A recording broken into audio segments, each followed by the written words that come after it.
కొండగట్టు ఆంజనేయ స్వామికి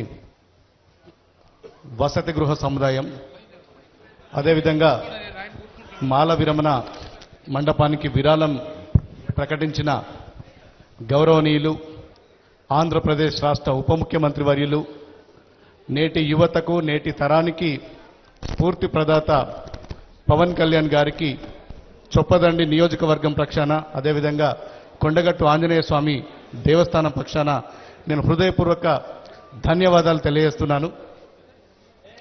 పవన్ కళ్యాణ్ గారికి సమాజానికి ప్రజలకు ఏదో సేవ చేయాలన్న తపన.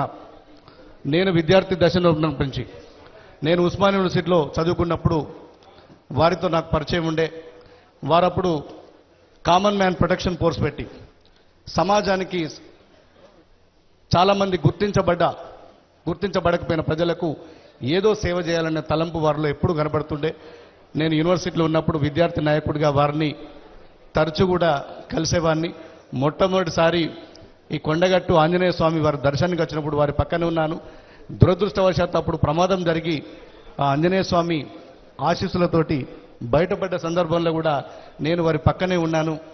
ఈరోజు వారు ఆ రాష్ట్రానికి ఉప ముఖ్యమంత్రి కావడం, అదృష్టవశాత్తు ఈ చొప్పదండి నియోజకవర్గానికి నేను ఎమ్మెల్యే కావడం, మా అందరి చేతుల మీద ఈ కొండగట్టు ఆలయానికి ఇంత పెద్ద మొత్తంలో అసలు నిజంగా కన్నీ వెని ఎరగని రీతిలో ఇలా ఉత్తర తెలంగాణలోనే అత్యంత ఇష్టమైన దైవం, పేద ప్రజలు కొలిచేటువంటి కొంగు బంగారం కొండగట్టు దేవాలయం.